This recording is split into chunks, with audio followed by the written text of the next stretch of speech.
आमे आसी पहुँची जाइछुं जगतसिंहपुर जिले में थिबा झंकड़वासिनी माँ सारलांक मंदिर रे। सामने रही बहुत सुंदर मंदिर जहाँ को आपण गाड़ी पार्क कला बेले ही देखिपारे। देन से साइड रे मध्य देखिपारे जे माँकर मंदिर नवीकरण चली जो कि बहुत सारा छोट बड़ मंदिर तैयारी चली। यही मंदिरटी कटक पारादीप रोड रे ही पड़े।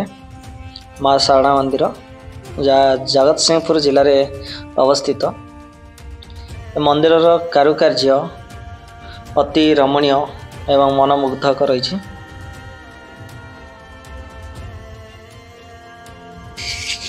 आदिकवि सारला दास ओडिया रे महाभारत रचना करथिले। यही रचनाटी संभव हो पारिथिला केवल माँ सारलांक कृपा जोगु। माँ सारला हेउछंती ओडिया भाषा एवं संस्कृतिर देवी। तो ये मंदिरटी बहुत सुंदर देखा तार कारुकार्य मध्य मनमुग्धक रही।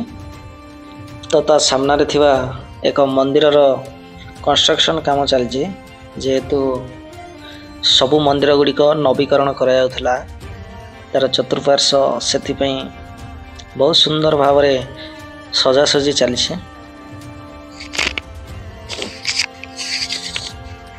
अष्टम शताब्दी रे भामा राजा द्वारा यही मंदिरटी को निर्माण कराइथिला। ओडिशा रे थिबा अष्टदेवी पीठ रे माँ सारलांकर रही अनन्य महिमा। विश्वास रही जे माँ दुर्गा एवं सरस्वती मिश्रित रूप हेउछि माँ सारला। ए मंदिर रे उभय तुलसी पत्र एवं बेलपत्र को पूजा करा जाए।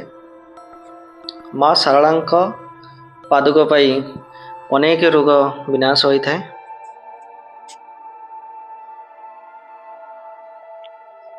तो कटक ठारू पारादीप पर्यंत पड़ता पक्का रास्तार तीर्थर ठारू बाम पाख रास्तार गले अल्प दूर रे कनकपुर ठारे थिबा झंकड़ बोली गोटे गाँ रही।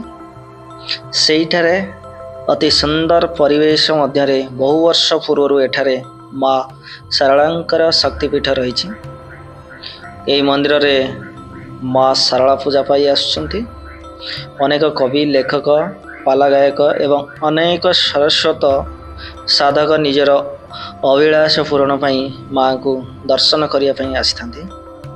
माँ कर अभयवर द्वारा साधारणकर अभिलाष पूरण होता है बोली अनेक प्रमाण रही।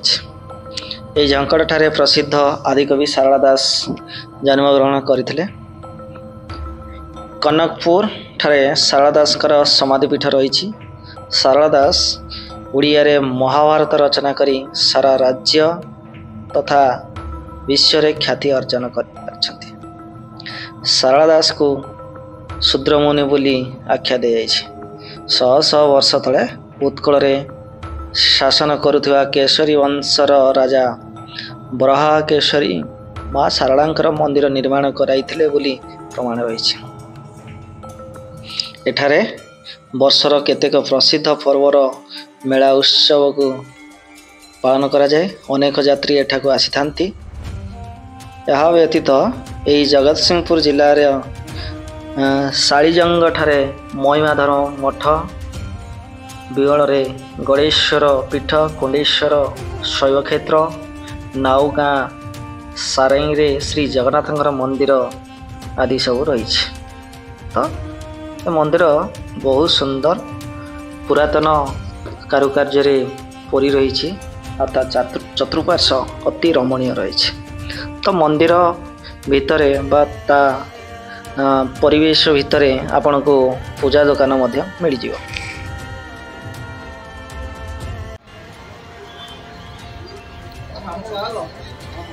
सारला पीठरू बाहर ठीक सामने रही एक बहुत सुंदर पोखरी एवं ता भितर एक मंदिर मध्य रही।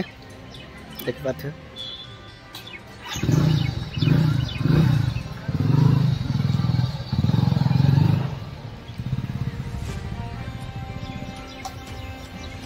शाला मंदिर नवीकरण किसी घर चलती।